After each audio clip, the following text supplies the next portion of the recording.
All right, we are going to talk about chemical reactions. So a chemical reaction is a reaction in which one or more substances are changed into new substances.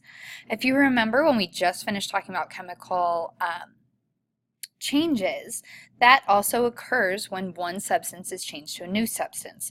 So often chemical reactions are happening because of chemical changes. The reactants, when you're looking at a chemical equation, okay, the reactants are the things that go into the equation. These are the ingredients for the reaction, or the things that are about to react. And the reactants are always on the left side of the arrow.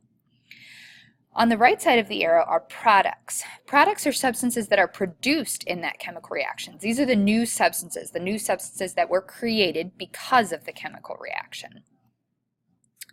Law of conservation of mass. So we talked about this a little bit when we did the lab for law of conservation of mass with the balloons and the Alka-Seltzer. And ideally what you were supposed to get is that there was an equal amount of mass when you had a closed system at the beginning of the reaction and at the end of the reaction. And when you had an open system, you should have lost some of that mass because it went into the air. The law of conservation of mass states that the total starting mass of all reactants is going to equal the total ending mass of all products. So in other words, mass is not created or destroyed, it's just changing form. So it's changing from being in one compound into being in another compound. This also means that what we put into a chemical reaction, we must get out. So if we put carbon into the reaction, there needs to be carbon in a compound in the products of the reaction. So these are a few symbols that are important for you to know when it comes to chemical equations. A chemical equation uses the chemical formulas and symbols to describe the chemical reaction and the products it produces. So there's a lot of symbols. So you're going to see the arrow, that means produces or yields. You're going to see plus signs, so if there's multiple compounds that are reacting or multiple compounds that are produced, you will see plus signs. If you see a parentheses with an S, that means that compound is in its solid state. If you see a parentheses with an L, you'll see it is in its liquid state. And if you see in a G, you can barely see this, but if you can see parentheses with a little g in it, that means it's in its gaseous state. The other state, which we haven't really talked about, is aqueous. That means that it was a solid and it has been dissolved into H2O, or water.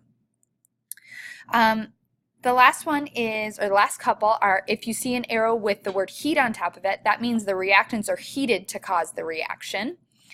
If you see an arrow with light on the top of it, that means the reactants are exposed to light in order to produce the reaction. And if you see an arrow with elec on the top of it, it means reactants were exposed to an electric current in order to produce the products. All right, and this is just a bit of a review. I just wanted to remind you guys that when you're looking at a chemical equation, the coefficients, these are the numbers that represent the number of units of each substance in a reaction. So there are 4 ALs, there are 3 O2s, there are 2 Al2O3s. Okay, the subscripts, the little tiny ones, are the numbers that represent the number of atoms in that molecular compound of a particular element. So this is a subscript, this is a subscript, this is a subscript. And if you need to review this, look back at your counting atoms worksheets that we did. All right, I hope that made sense. Thank you.